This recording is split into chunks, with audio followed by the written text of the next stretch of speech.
Hi, I'm Dario Cortez. Berkeley College believes that all citizens need to be informed about important issues that affect our daily lives. That's why we're proud to support programming produced by the Caucus Educational Corporation and the Partners in Public Television. Funding for this edition of Caucus New Jersey has been provided by Investors Bank, Berkeley College, MagnaCare, Fedway Associates, NJ Best, New Jersey's 529 College Savings Plan. Turn a dream into a degree. The law firm of Gibbons, P.C. And by New Jersey Natural Gas, proud to support education in our communities. Promotional support provided by NJ.com, small news, big news, true Jersey. And by Politicker NJ.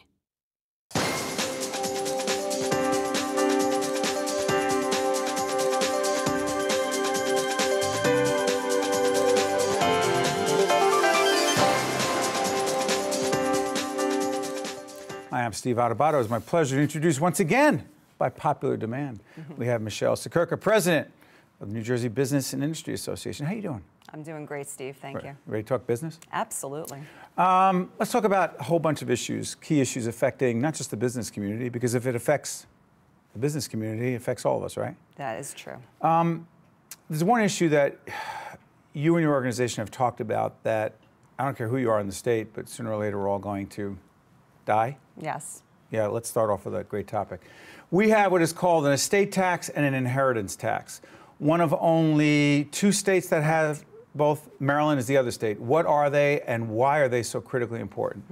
Well, they're important to business because when businesses do succession planning, well, let's take a step back. Think about New Jersey. What are they? Well, think about New Jersey business, okay? New Jersey business on the whole, small business, generational. Many, many times you meet people who are third and fourth generation business in the state of New Jersey. When business folks do their succession planning, now they have to stop and think about estate and inheritance tax. Estate tax, obviously, when you are inheriting, so think about you're inheriting your family business, you're going to get taxed. Estate tax is when you die, your estate gets taxed. So it's a double whammy. We are an outlier in that we have dual death taxes in the state of New Jersey. Back up. Sure. Dual death taxes. Dual death taxes. Two hits. Your estate gets hit and the person who is inheriting gets hit. So what do we want to do away with? Well, we'd like to see them both go. Not going to happen. No, not going to happen. But for starters, let's take one and let's start a phase-in.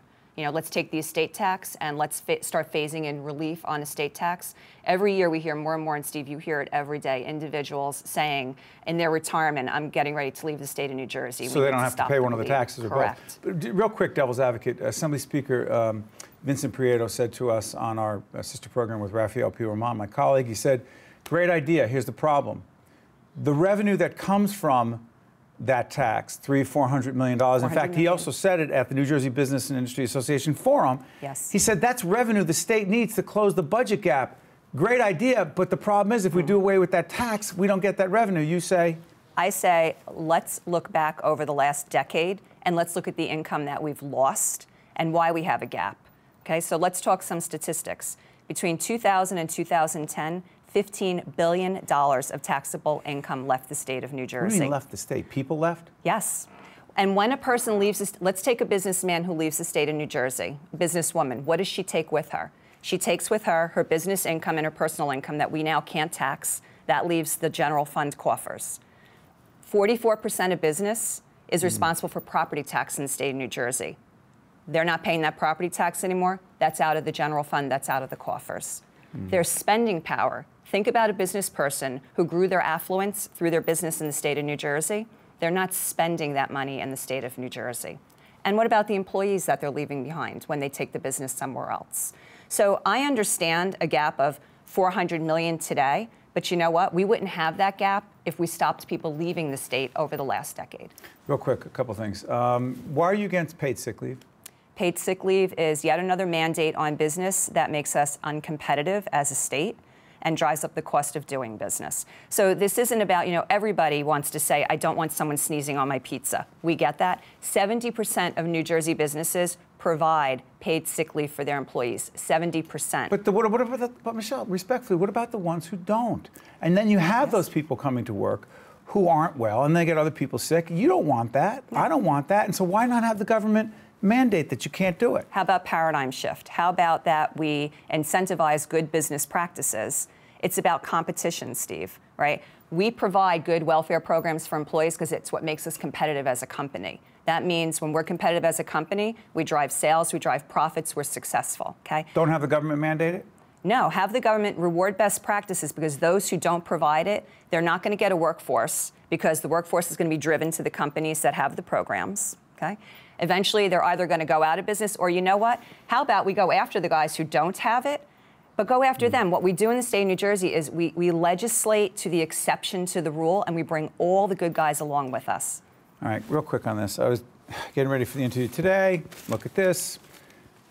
It happens to be, I guess, it's the Record or the Ledger? Or the Ledger, Star Ledger. Wage growth in New Jersey continues to be problematic. You ready for this?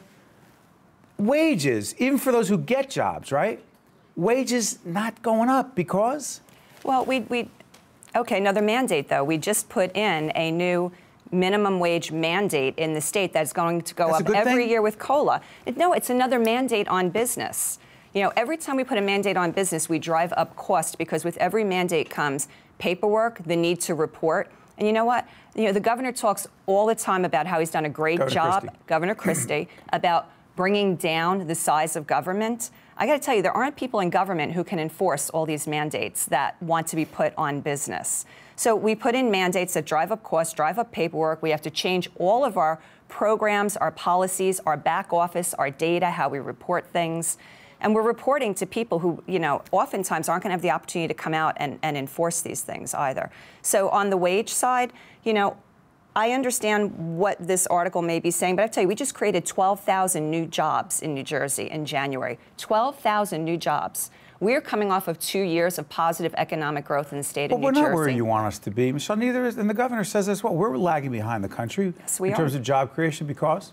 Well, because we've had a rough couple of years in New Jersey. Now, I think the good news is we are on the upward trajectory. You really believe that? I absolutely do. We just came off of 2 years of slow and steady increase, sales, profits, and jobs, okay, albeit slow and steady, okay? Now, we're coming into 2015. Businesses tell us that they are cautiously optimistic for another good year. They are ready to reach in their pocket and invest and spend money. They're just looking for positive economic signals from our policymakers. Governor's given them that in his budget address. Governor said, Governor Christie, no new taxes. What about the millionaire's tax? Real quick before I let you out of here. Millionaire's tax. Senate President Steve Sweeney, in our series again on Capitol Report with legislative leaders, he said, we need this millionaire's tax. Tax the millionaires. Only on income, not the first million, but after that. Bad idea, good idea? Well, who it impacts, again, is small business. You know, small business will be directly hit on a millionaire's tax. I think in 2015, we have to talk about what is the definition of a millionaire in the state of New Jersey.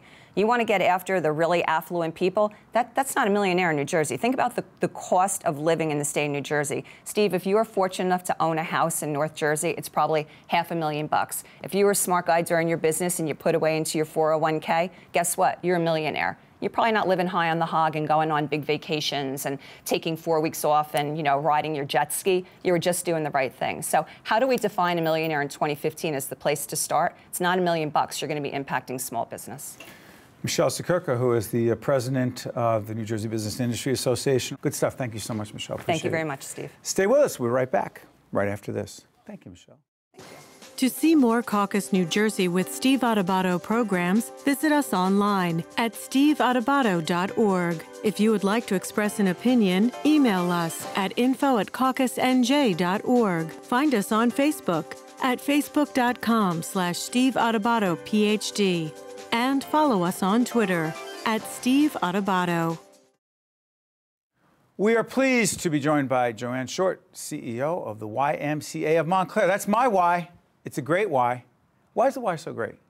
The why is so great. It starts right with the staff that we have that provide customer service for the 12,000 members that we offer, or that we have, and the programs that we offer make it a place that you have to keep coming back to. There's a lot of different industries within our business, you know, the health and wellness, the school-age childcare, summer camp, all of those types of things are all rolled up into one. So if somebody says, who's your competition? I have to stop them and say, in what area? Because there's nobody who does it the way the Y does it, and it's really a community asset. You have history with the Y. Your dad. Oh, me personally, years. Yes. Talk about that. My father worked for the Y. Hartford? His last 22 years were at the Hartford Association. And, describe that. Well, he spent 42 years working for the YMCA. So as a Y kid, I used to hang out at the Y. It was my backyard. It's what I did every Saturday, every day after school. The staff basically raised me and taught me the values that are so near and dear to what the YMCA is all about. And it's interesting now because full circle, I'm now in the CEO office. The staff's children come into my office to see me only because I have candy on my desk. But, you know, but I love it because I think of that's who I was, you know, how many years ago. And it's making it home. a special connection, isn't it? Yeah. It's funny, you know, growing up, I grew up at the Newark Y, you know. Great. And then when I got to Montclair, our town, I began to realize that there are two Ys in town. There's the family Y, where I tell you our daughter is. She can't wait to go to the other Y, the big kid Y. As Graduate she talks up. about. Yeah. Yeah, she really sees it that way. It's progressive, right? But she's done so many things at the Y, the family Y. She's learned how to swim there, as our other children have learned to swim there. Yeah. She's in the camp there in the summer. So I see her interact with other kids, and the point I'm making is that when people see the Y as a place that you go to work out, which it is, you begin to realize that it is so much more than that. So much more. Do most people not really understand how diverse the programs of the YMCA truly are? For the most part, yes. Nationwide. It's really that job security and that we always have work to do to tell our story, to get out and let people know. Are you branded as well as you should be? Are we branded as well? Is your brand as clearly defined as it should be? In 2010, we changed our brand, and so that means we changed our logo, we changed the way we put flyers together, we changed the way we tell our story. I mean your reputation. I don't mean just the look. I mean the reputation. People go, oh, the Y, this is who they are. Yeah, we have a very strong reputation and very good. People think of the Y in the same way they might think of their house of worship. You know, it's that safe place in the community, and it's needed. And so we can push off of that foundation to continue to stay relevant and keep offering what the community wants. Best programs. We have wonderful programs in in the health and wellness, in aquatics, in school-age childcare and camping. The things that kind of get me passionate and jazzed about what we're doing now is really those programs where you're addressing community needs, whether it's through addressing the summer learning loss. Yeah, talk about academic. Yeah, what's that program called? ACE. Academic Camp Experience addresses summer learning loss. It's for second and third graders who typically, not always, but typically come from lower economic families where they're not going on educational vacations. And so what's wonderful about this program is not only do we get funding for it because people believe in the change that can come from it, but we have partnerships with the schools where they're identifying the kids that need to be in here and really having fun for these 6 weeks, but really learning so that when they go back to school in September, they didn't slip and get behind their classmates. And so if you do that summer after summer, by the time you're in 5th and 6th grade, you've got some serious learning disabilities, and then that's our future. And so it's our responsibility to make sure that that stays lifted. What about the healthier lifestyles? Specifically, what do you do? For youth, in terms of addressing the obesity epidemic that's been happening, there's many things that we're doing to address that. One in particular that I really get excited about is that every 7th grader is offered a free membership at the YMCA through our 7th grade initiative program. So with that program, they get the free membership, and we want them to stay busy, working out, hanging with their friends. We offer programs that are the carrot to get them into the building, and then when they're there, we say, okay, now we're going to do these workouts and just keep them moving. We've found that essentially at about 7th grade, parents can no longer program for their kids. You know, up to that grade, like you're talking about with your daughter, okay, we're going to do swim lessons on Saturday. We're going to have ballet on Thursday afternoons. You can tell your children that, and they'll say, oh, okay, great, and they're excited. But by 7th grade, they say... We have 5th and 6th graders. We're right on that edge now. Yes. So at 7th grade, they're saying, you know what, I don't really want to do that. So then mom and dad look at the expense. It's about $100 for a youth membership. You know what, we can save that $100. Johnny doesn't want to go anyway. So all of a sudden, the child's not engaged in that kind of activity. So when we take the financial piece out of it and offer it for free, then Johnny goes with his friends and has this great time, and the healthy lifestyle gets set. And the trick is, how do you measure when they're in 8th grade? Do the parents sign them up again? The answer is yes. We're doing a series called Lessons in Leadership, where we ask certain leaders the most significant leadership lesson they've learned in their work. Yours, number 1 leadership lesson is, put you on the spot. Number 1 lesson is ask advice and gain a partner. So if I'm struggling with a particular issue and I know it's something that you perhaps are well versed in, I talk with you about it and you get very engaged and so interested in our issue that you want to join effort in making it successful. I've asked dozens of people that question, and that's the first time I've heard that. That's a good one. I'm learning through this. Thank you. Appreciate it. Good stuff. Joann Short, CEO, YMCA Montclair, great Y. And good luck with the race this year. Thanks. Which is coming up on? The first Sunday in June. Good stuff. Thanks, Joann. Thanks, Steve. I'll be right back right after this. Thank you very much. To see more Caucus New Jersey with Steve Adubato programs, visit us online at steveadubato.org. If you would like to express an opinion, email us at info@caucusnj.org. Find us on Facebook at facebook.com/Steve Adubato, PhD. And follow us on Twitter at Steve Adubato. Dr. Frank Cunningham is Medical Director of the Pediatric Emergency Department at JFK Medical Center. Good to see you, Doctor. Good morning. Well, it is morning when we're taping this program, so thank you for letting everyone know that. Doctor, let me ask you something. The whole idea of a pediatric ED, why that separate ED, which I actually have seen, it's terrific, as opposed to let the kid come into the emergency department? What's the difference? Well, there is a big difference because the approach to pediatric emergency medicine is completely different than an adult approach. Kids come in all various shapes and sizes, and you need a system that will be able to tailor itself to meet those Give us needs. an example. Well, I mean, you have a small child who has a breathing problem and may need specific equipment to support that breathing. Let's say having to insert a tube into the child's windpipe. Well, the very small child will require a smaller tube than, let's say, an adult. So you need to have a system that's being able to respond to those needs that are unique to the child. Adults, it's basically an off-the-rack world. For children, it's a custom-made fit.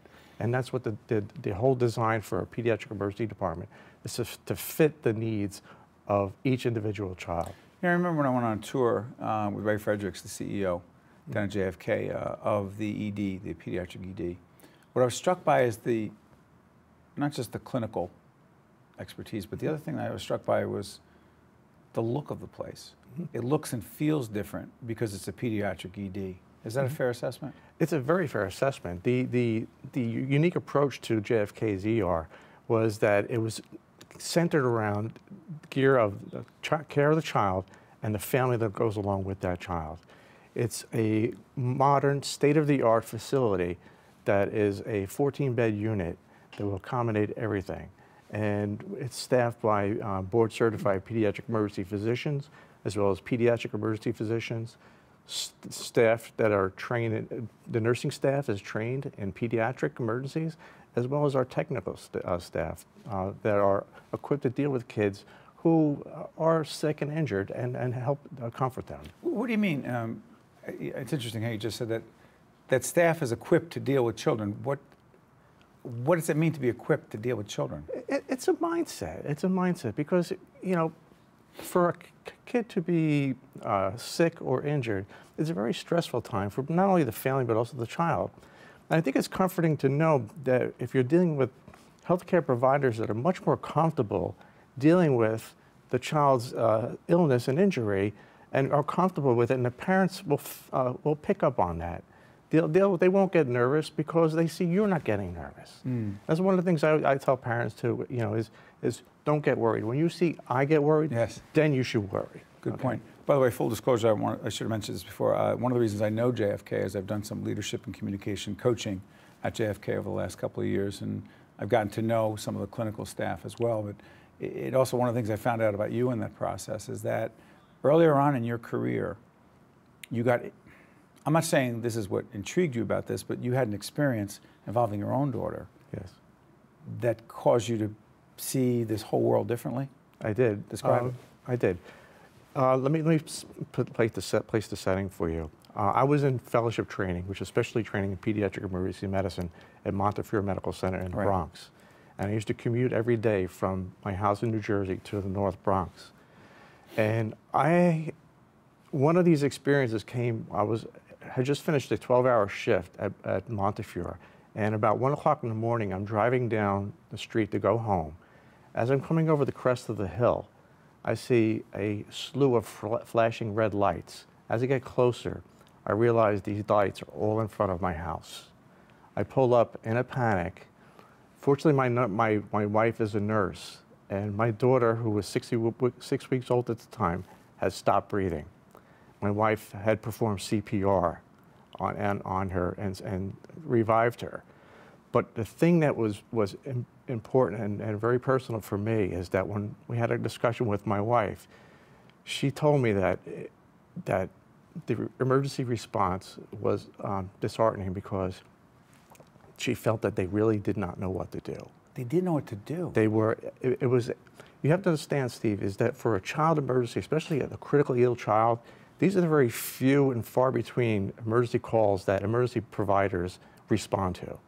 And because they're so few and far between, the experience and comfort of dealing with them is very small.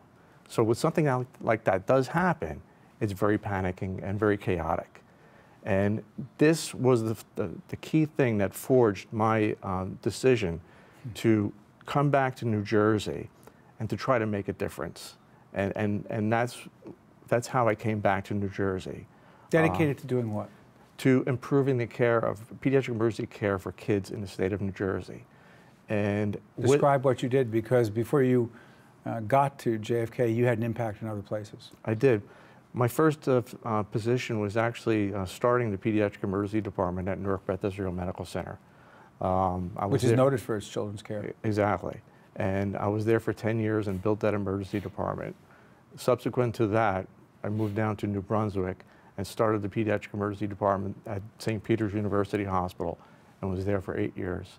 And now I have the opportunity of starting a third Pediatric Emergency Department at JFK Medical Center, and they have given me full reign to be able to provide a premier community hospital pediatric emergency department. What does it do for these children and these families, doctor, when you see them come in the worst possible situation with their children, our children, in the most vulnerable condition?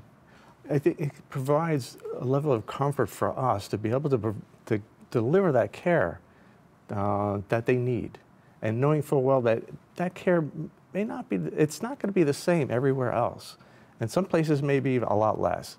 I think it's important for especially parents nowadays, if they're going to be choosing a hospital to go bring their child to, is be aware of what exactly that hospital offers.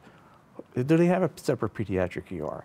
If they do, who staffs it? How often is it open? Not all the pediatric emergency departments are actually open 24 hours a day, 7 days a week. So these are key things that you want to know and be able to bring your child to a hospital. For a few seconds left, the most common pediatric problems children have that wind up having them be in the ED? Most of it, there are going to be a lot of fevers, colds, cuts, bruises, broken bones, and various other gastroenteritis, for example. First thing you have to do, so there's no confusion, call the ambulance? Call 911? If you have any doubt, always call 911. There should be no confusion about that. You have doubt, you call 911. Call 911. And you should know beforehand who's got, you can't be scrambling at that point, where am I going to go? No. One of the things that you should be aware of is trying to figure out is what resources are in your community. Which hospitals are in your community? What places that have what places have a specific pediatric ER? And where would your pediatrician want you to go? Don't be trying to figure those things out in the last second. The last thing you want to do is figure out in the last Dr. Frank Cunningham, Medical Director of the Pediatric Emergency Department at JFK Medical Center. I want to thank you for everything you do every day for our children. Thank you, Steve. The preceding program has been a production of the Caucus Educational Corporation, celebrating over 25 years of broadcast excellence, and 13 for WNET, NJTV, and WHYY. Funding for this edition of Caucus New Jersey has been provided by Investors Bank, Berkeley College, MagnaCare, Fedway Associates, NJ Best, the law firm of Gibbons PC, and by New Jersey Natural Gas. Transportation provided by Airbrook Limousine, serving the metropolitan New York, New Jersey area. Caucus New Jersey has been produced in partnership with TriStar Studios. I'm Taiwan Joann, Berkeley College, class of 2011, Assistant General Manager, Vera Wang.